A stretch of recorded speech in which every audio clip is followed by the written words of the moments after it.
I wanna be the best in the game, invest in my name. Check no restraints, I'm obsessed with the pain. I ingest, I retain, assess and I change. Possessed by the thought I'll be free one day from society's restraints. Money, clout and fame, mud, disease, a plague. We all love to hate, have to play the game, have to make a name. All our insecurities are on display. This is war with the enemy, think that it was meant to be. Living in a time where disease is on every screen. I won't let them fester me, I know most are festering. Negativity is a plague for the mentally weak. No mercy, all I got is working. Never stop searching, never quench the thirsty. I'm toxic and psychotic, with this logic you can't stop it. It's been chronic since I was a boy, so neurotic and chaotic. I'm built to last with the webs I'm weaving. I could change the past with all I'm achieving. Got my foot on gas, never stop competing. If you break like glass, then this life's gonna eat 'em. Make mistakes real fast, then you learn how to beat 'em. If you take off the cast, you can see all the healing. If the pain's in the past, move on from the grave and put your foot on the gas. No, never stop competing, yeah. I've been doing this, I'm on it. I just wanna be iconic. Sipping on a gin and tonic, got me going off when I'm on this topic, yeah. If I ever play, I want it. You know that I'm always honest. Stay away from those who are toxic. Keep them out your face, no way, you don't want them, yeah. Don't try to drain my energy. The enemy is everything. It's mentally, unhealthily, spreading like a rare disease. But I won't let it get to me. I don't need your therapy. I can leave a legacy of leading by intensity. Come on, we can fight this. Freedom is priceless. Spread just like a virus. Living in a crisis. Do you feel courageous? Do you seek greatness? Trust me, you can take it. Go on and take your aim. I'm built to last with the webs I'm weaving. I could change the past with all I'm achieving. Got my foot on gas, never stop competing. If you break like glass, then this life's gonna eat 'em. Make mistakes real fast, then you learn how to beat 'em. If you take off the cast, you can see all the healing. If the pain's in the past, move on from the grave and put your foot on the gas. No, never stop competing, yeah.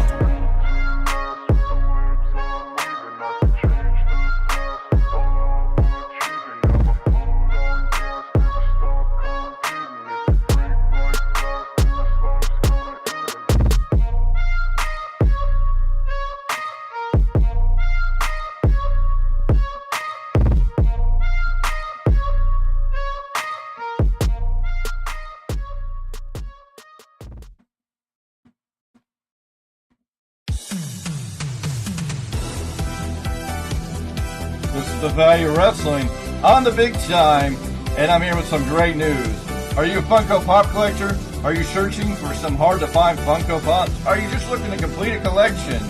Well, the Value Wrestling is teamed up with the Goldmine. Yes, ladies and gentlemen, the Goldmine, which can be found on Facebook, or by going to the description below and clicking the link, you can sign up to join the Goldmine, who will help you find those hard-to-find, rare pops. They'll help you complete your collection. Just let them know when you're signing up what Funko Pops you're looking for and that the Value Wrestling sent you.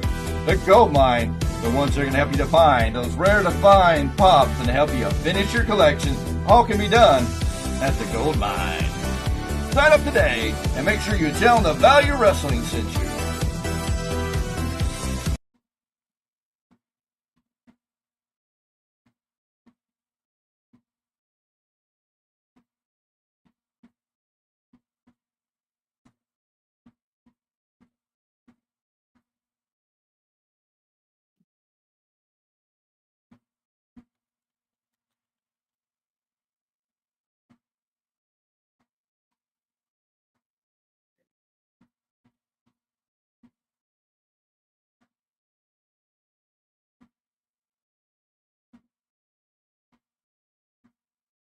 There's my ties.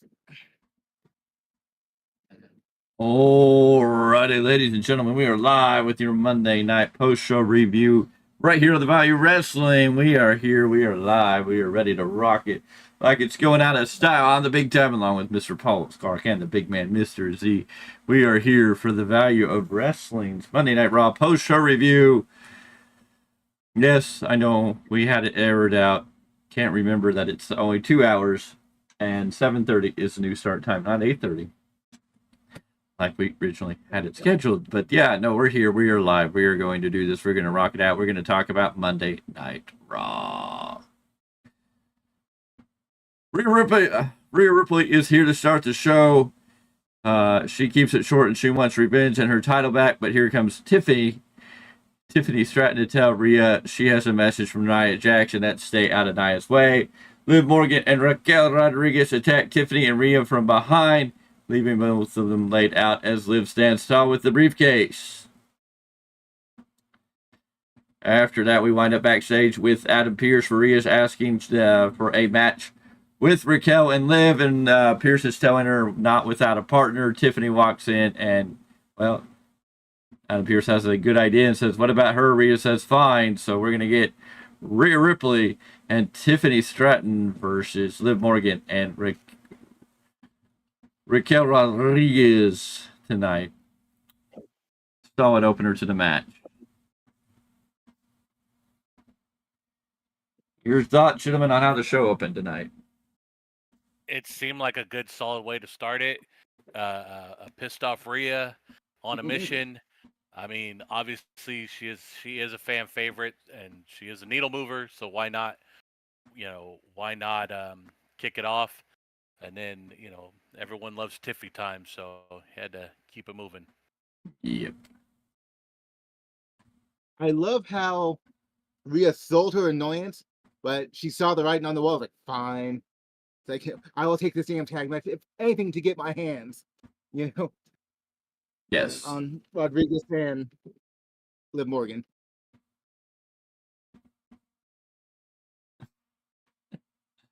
Anyways, up first was the women's tag team title match. Damage Control versus Bianca Belair. Damage Control getting a nice little video before this.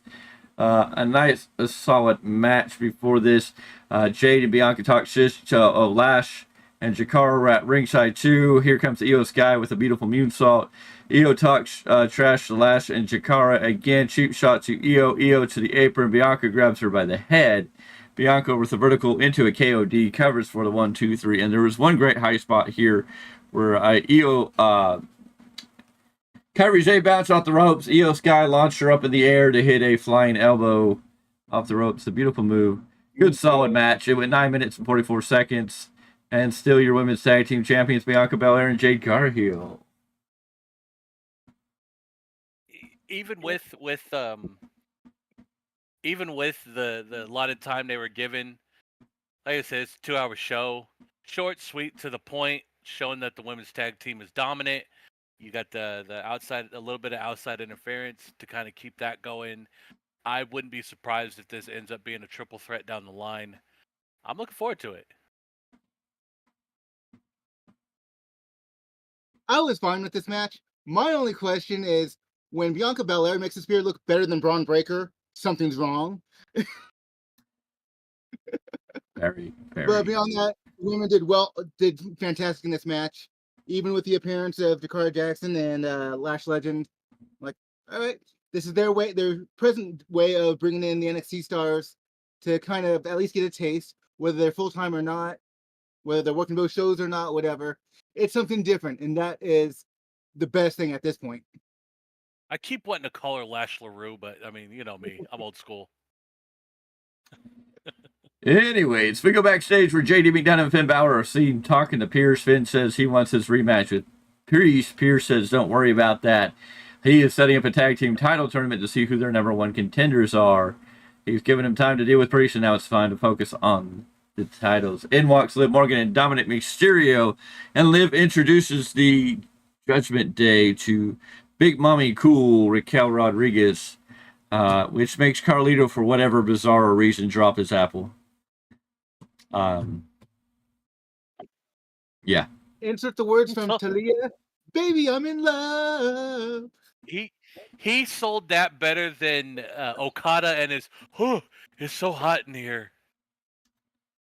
Yes, that is true. We'll give him that one.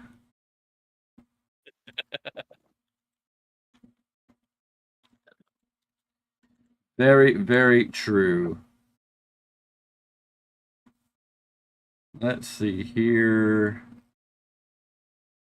Okay, so Then again, I gotta play nice. I remember that. Sorry, AEW fans. I didn't mean to crack that joke. For some people, they might It's take it very the wrong way, but Carlito's only 12 years older than Raquel Rodriguez, so makes sense.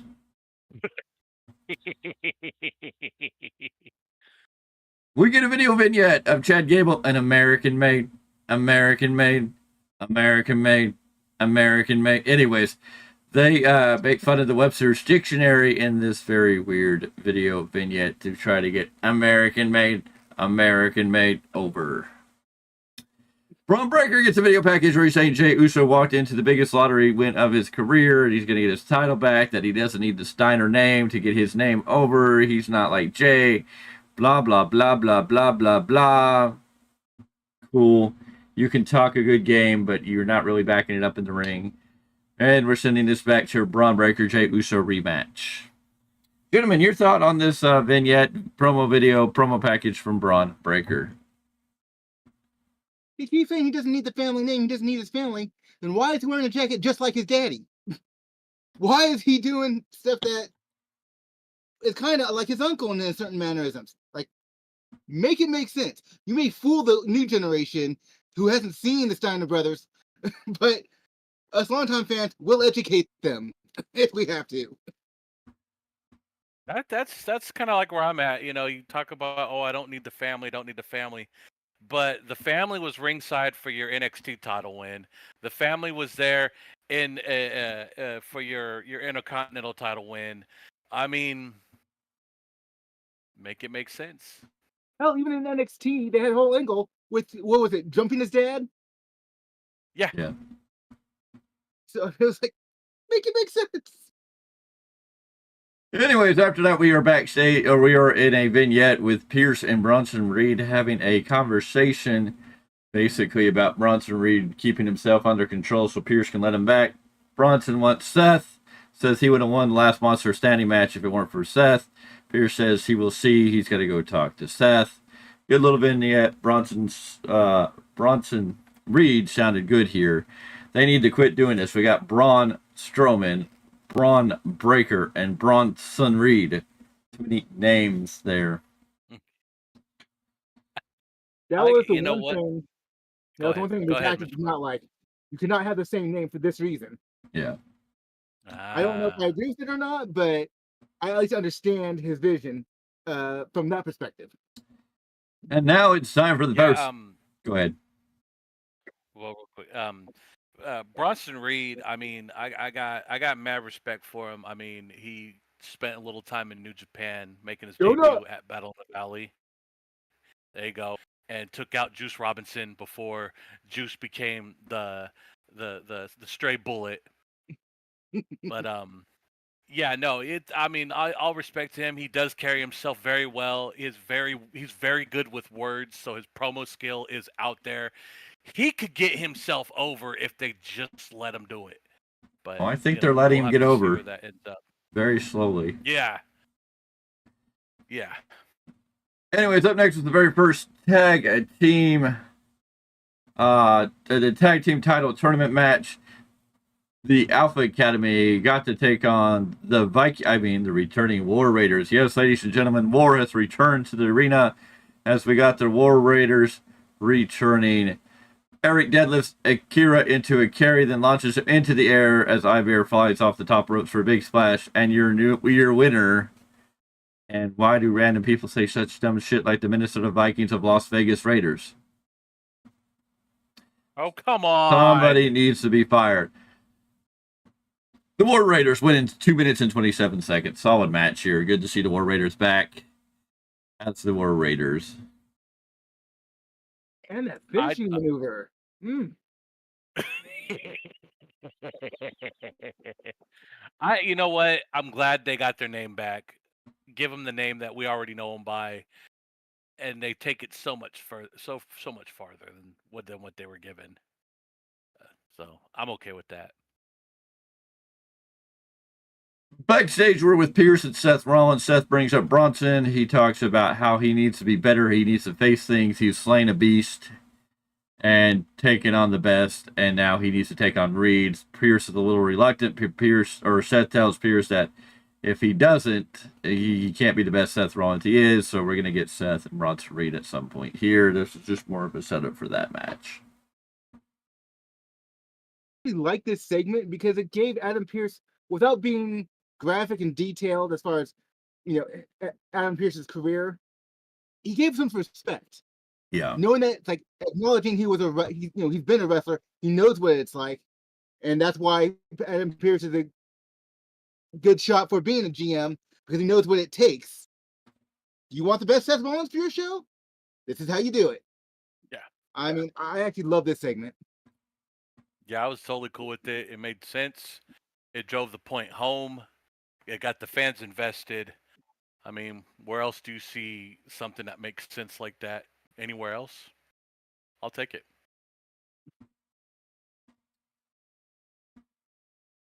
Anyways, it's time for Cody Rhodes. Cody Rhodes is here, and he starts off showing love to the city that started "We Want Cody" chant. Cody is talking it all up. He's not trying to be a politician, but he's going to for the night. This is when Gunther shows up. Gunther shows much respect to Cody. Cody cuts a pretty strong promo against Gunther in this moment. Really just like, I respect you, but yeah, you ain't never faced anybody quite like me. Setting up what should be an excellent match at Crown Jewel. Really don't care that it's for a stupid other belt that has no meaning except it's going to be defended at Crown Jewel. But it'll be a solid good match. Oh, yeah. And without even seeing this match, in defense of the title that they're going to put on line, at least we know it's going to be defended annually. Unlike that Greatest Royal Rumble title that Braun Strowman won. Yeah, he will soon be he will soon be the longest reigning champion at some point. Right. Yeah, I'm all for this. I mean, they're telling a great story, champion versus champion. It's almost old school versus new school with the way they both work. There's so many ways you can captivate a fan with just these two alone with how they present themselves. I'm looking forward to a hell of a match. From there, we go to Kofi Kingston versus Braun Breaker. A decent, solid match here between the two. Braun Breaker still can't hit a spear worth a damn, but hey, he gets the spear, gets the cover. 1, 2, 3. Braun Breaker should win her match. Went 8 minutes and 8 seconds. Braun looks to attack Kofi after the match, but Xavier Woods runs in only to get beaten down by Braun. He came to check on Kofi, but he gets hit with a spear, and out is Jay, who hits his own spear that looks way better than Braun's. And at the end, Jimmy's checking on Kofi. Woods does not look happy about this. We're going to play this dance for a while between Kofi and Woods. We'll have to wait and see how it all comes together. But solid match.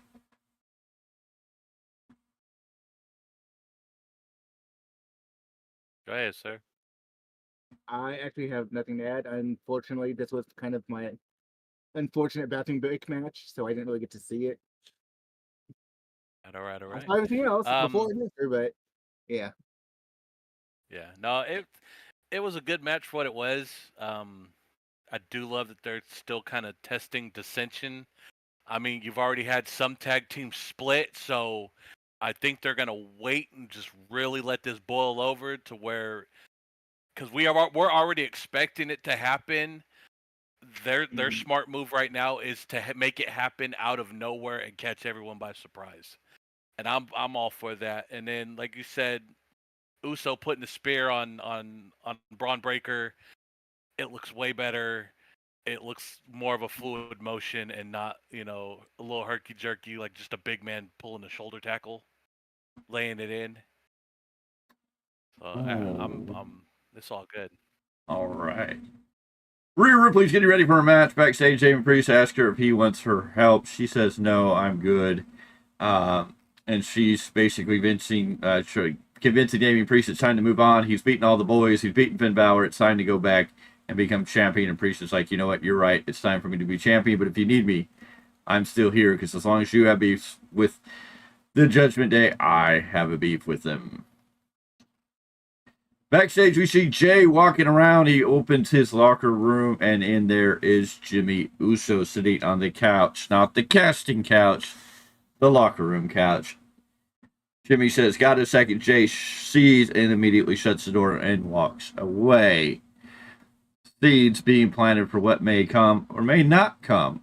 I know a lot of people are going to jump on the bandwagon to say that this may lead to Jimmy helping out the bloodline, the return of the original bloodline, but maybe Jay doesn't. Maybe Jay has too much history and doesn't want to go back and relive all that history. It'll be interesting to see how it plays out. R-Truth and The Miz have a match. Not really. R-Truth comes out. He comes out. Then The Miz comes out.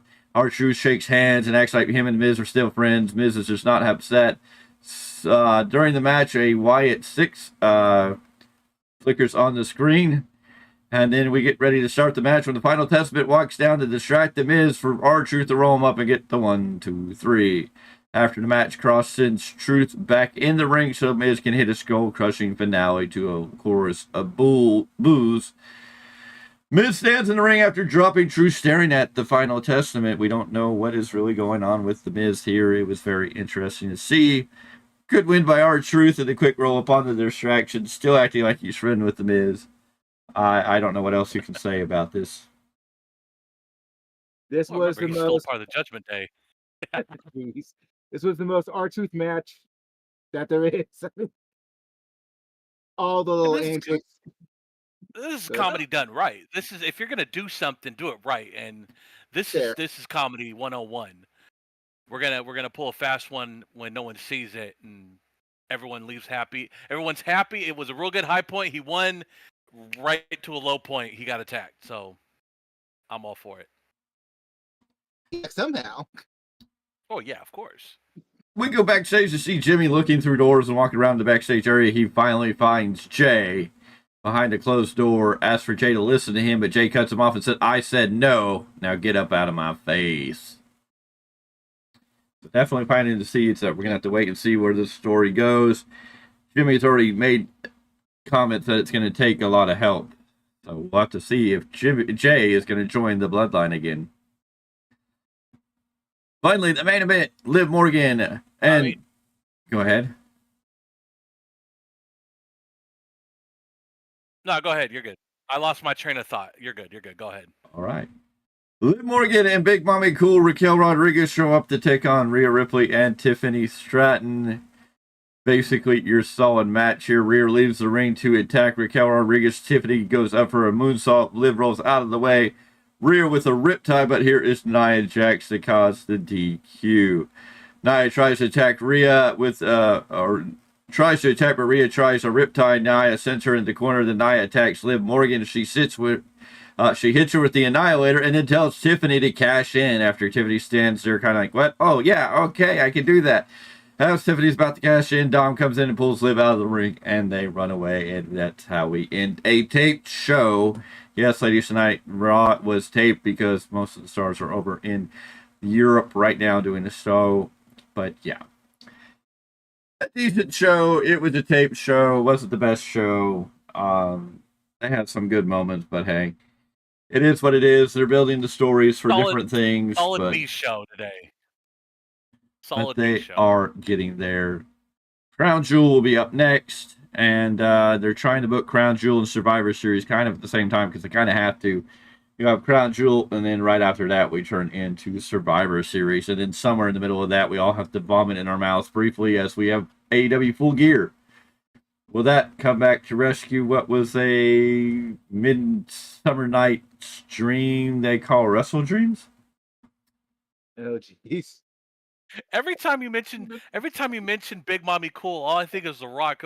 Big Daddy Cool, Diesel. Like, Big Mommy Cool. Me. I don't get why at one point she was coming down the entranceway. She's dressed all in black and she's wearing red sunglasses.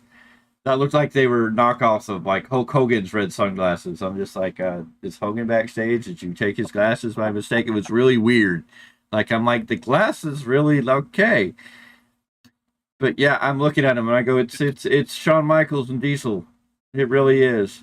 Yeah. Liv Morgan being Shawn Michaels and Raquel Rodriguez playing the role of Big Daddy Cool or Big Mommy Cool in this. Well, look at the pants she's wearing. They're really reminiscent of Diesel's pants. Yes. With the little frills on the side.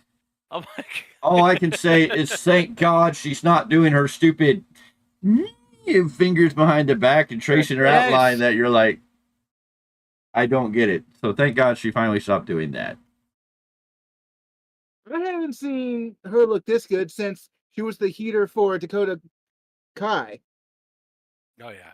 Like, this is like not the first time she's been backup, but this is the first time in a while. Because obviously during her face run on the main roster, it's like overtly smiley for whatever, not getting over with the crowd. She got over because she was a heel in NXT. I feel like she's gonna get over again, thanks to being paired with Liv Morgan. And let's. I'm gonna go ahead and give Dirty Dom his flowers. He's still the best chicken shit heel you can have. I love it. It's just he does it so beautifully, and I'm just like, I hate this guy. And the first thing my wife does is pull up his new shirt, and I'm like, damn. I have a Latino Heat shirt. I was like, uh-oh, here we go. Latino Heat. Anyways, that was your Monday Night Raw. Oh, man. Not a whole lot to say, not a whole lot to write home about, not a lot to get excited about. It was a decent show. It wasn't a great show, but it was a show. So I saw a show that was just meant to build to Saudi Arabia. Yeah. To Crown Jewel. Yeah. So I was like, I wasn't expecting some super explosive show. I was like, No. This is just going to maintain. They're doing good enough. They're selling buildings out still. They're doing what they need to do. No complaints from me. No, I ain't got nothing to complain about. You had, like you said, tape show. It was solid. Everyone enjoyed it. They had the solid promo amongst the champions, Cody and Gunther. It got everyone ready for it. We don't know who's taking it home, which is even more beautiful because either one. It's a coin flip for me. Either one could take it. Who really needs it is the question. Needs is Gunther. Will win it? We don't know. I think Cody's going to win it just because of the storyline that's going to go into it. And I won't be surprised if The Rock has some appearance here too. So that's fair. Oh, great. He's going to come and ruin it. No, I'm kidding. So somebody spent some quality time figuring out some in-depth information on stars that have not appeared on TV. Dakota Kai was last seen on July 27th. She's been out for about 2 months. Tyler Bate was last seen on July 3rd. He's been out for about 3 months. Becky Lynch, of course, been out since May 27th. And technically, as far as we know, no longer under a WWE contract. Asuka was last seen on May 4th. Shinsuke Nakamura was last seen on April 22nd, but he's headed to the land of the rising sun as he'll be wrestling at Pro Wrestling Noah in the coming months. The big giant Omos has not been seen on TV since April 5th. You're not going to get much of a boo-hoo cry. Yeah, you're not going to get much attention from me about him not being on TV because he doesn't do much. Especially without MVP or anyone to be a real good mouthpiece for him. Yeah. Valhalla has been out since March 5th of this year.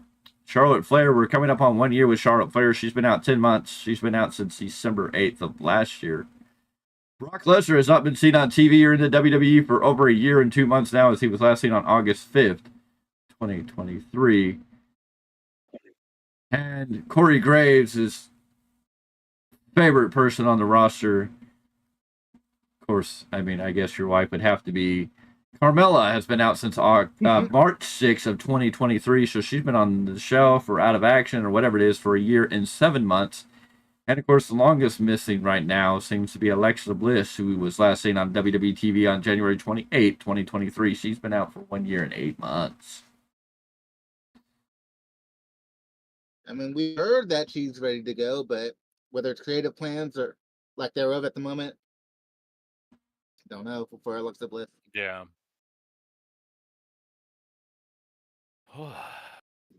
Weird that someone took the time to figure that out. And I mean, it's nothing against them that we forgot about them pretty much, but I mean, that's how good that W's doing that you don't notice that they're gone until they return. You're like, holy crap, I haven't seen them in a while. Mm-hmm.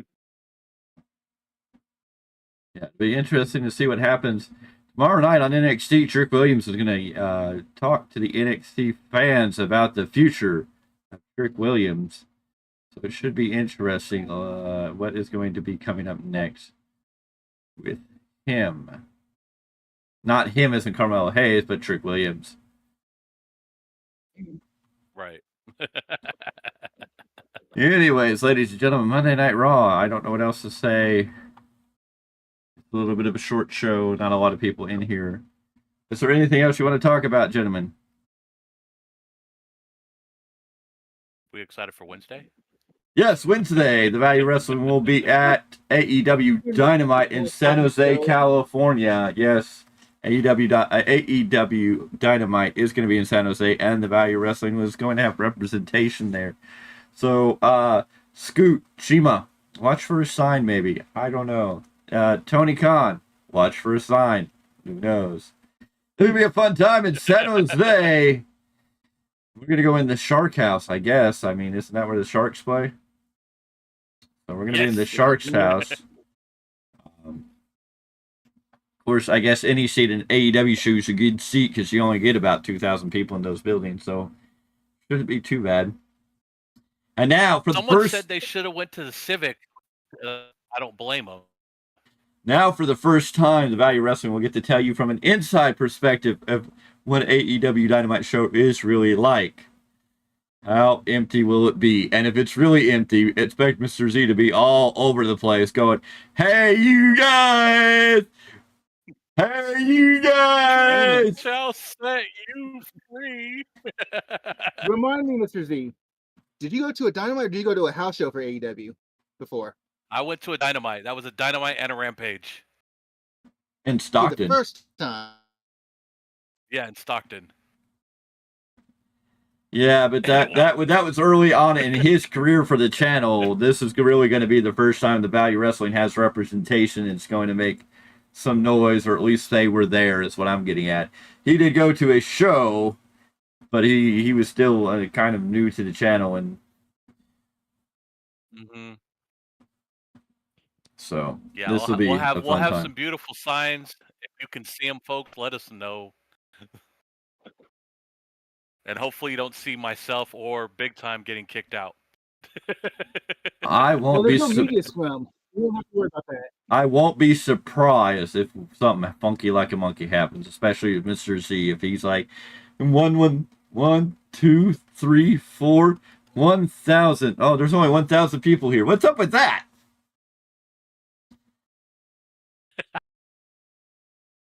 Mr. Z's gonna stand up in the upper tier and go, AEW, echo, echo, echo. Yeah, this building's empty. Oh, hell. Now we'll get to find out if the CEO chant is piped in or if it's a real CEO chant. Oh, yeah. Oh, yeah. Well, here's the thing, too. It's like everyone likes to take pictures of, oh, look how empty SmackDown was. I'm sorry, Big Time was at SmackDown. It wasn't empty. SmackDown was a full house once it really got started. Now, in the first match or two, yes, it was a little bit empty. People were in line for the concession stands and for the merchandise stand that went clearly around the building, the Golden One Center there. After a while, that house was packed. There was not an empty seat in that house. They were all up in the nosebleed seats, up in the rafters, and they were cheering and having a good old time. What do I expect in San Jose? I expect about 2,500 people to be there, and we'll show you what that house looks like. And I just went to SmackDown, so I'm really going to feel the difference knowing what it was like. So it's going to be a fun time in the old town tonight. I did the same thing within a 2-week time span. I went to SmackDown, which was a sellout house, $1 billion production, went to AEW in Stockton, and it felt so weird. The difference in production value. So, Mr. Z, what are you going to say if Tony Khan comes on stage to talk to the fans?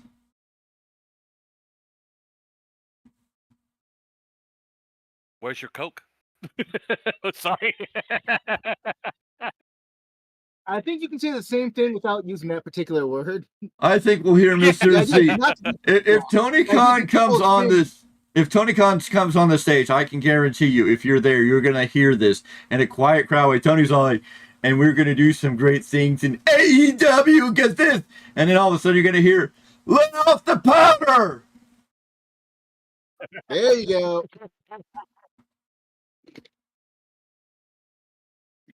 And then I'll get probably thrown out for that comment. Bye, guys.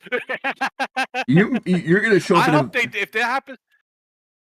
If that happens to me, if they throw me out on air where you could see it happening, I'm gonna stand on a chair and go, "Hi guys, hi guys." I'll be surprised if we even get it in the building because you're going to wear a Value of Wrestling t-shirt. So I'm going to be very curious. They're going to be like, you got to turn that shirt out inside out or something. Oh hell, it could be that bad. No, because then I'll just show them the hammy. Oh, you want me to turn it inside out, huh? Here, take a look at this. Well, I have heard rumors. I can't substantiate it, but I've heard that JD has been banned from AEW shows. That's horrible. JD don't deserve that. As much as I don't like him at times, JD don't deserve that. Speaking of his counterpart, Dax, he was doing house shows this past weekend. I believe I sent you guys my buddy's pictures. So he's not on TV for Tony Khan. He's doing indie shows.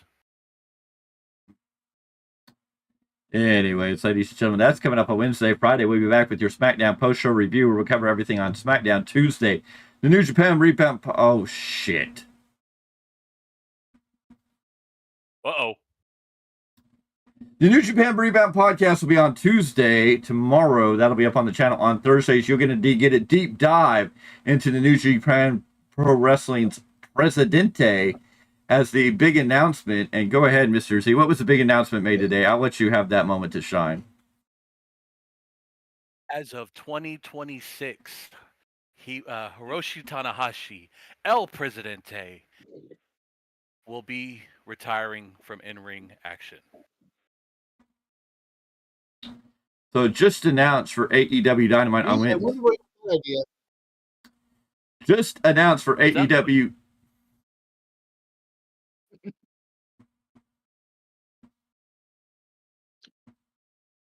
I was like, gee, I wonder where he got that idea. Not to do it till 2026. It's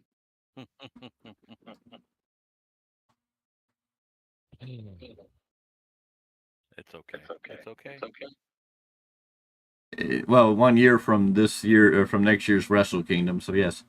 Anyway, just announced for this AEW Dynamite in San Jose, California, where the Value Wrestling is going to be there. Eddie Kingston's making his return. No, I'm just messing with you. I'm just messing with you. I'm just messing with you. I would love to live to see another day. Don't ever do that again. Anyways, this one might do you in even better. AEW Dynamite this Wednesday, live from San Jose, California. Jay White will be in action. He gets to meet the daddy of AEW as he will go one-on-one with Christian. Oh, Lord. Who are they going to put over? I feel they're going to put that means we get to see Nick Wayne's mommy. So Nick Wayne's mom is just a giant. Nick Wayne's mom doesn't got her going on. Nick Wayne's mom is just a giant booch. Anyways.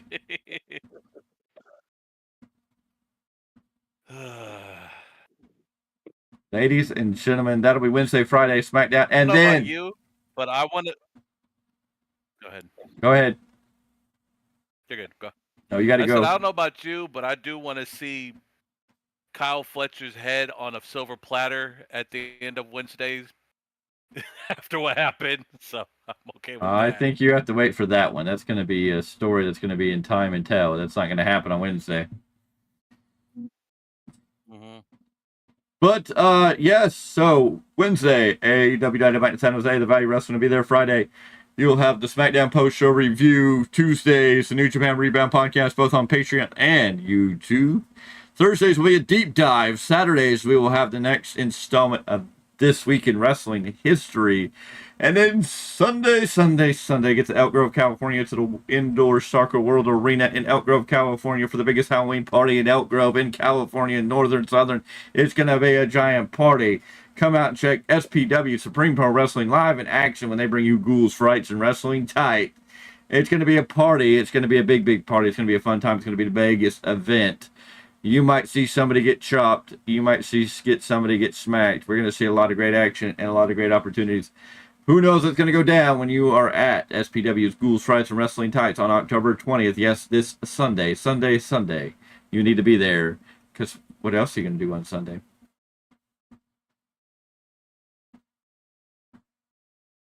Anything else, gentlemen? Watching football. You will be watching football. Didn't your Niners already play and win? Barely. No, that was this past week. Yeah, that's the last week. They'll be playing on Sunday. Yeah. Well, you won't be watching football on Sunday. Yep. So you can just put that dream aside. Okay. Your Niners will probably choke this week anyways. Yeah. They win when they lose one. They win when they lose one. Seattle may be the best team in the NFC West this year. Hell, the Washington Commanders might be the best team in the NFC East this year. Oh yeah, I could give that. I could get solidly behind that one. That's believable. Anyways, ladies and gentlemen, But it's all, at least I'm not a Dallas Cowboy fan. We'll leave it at that. yes, I heard they're closing down AT&T Stadium because Cowboys did so bad and offering it to Spirit Halloween store. Spencer's is moving in with Spirit Halloween stores in the AT&T Arena. And if you didn't know, Spirit Halloween is ran and operated by Spencer's.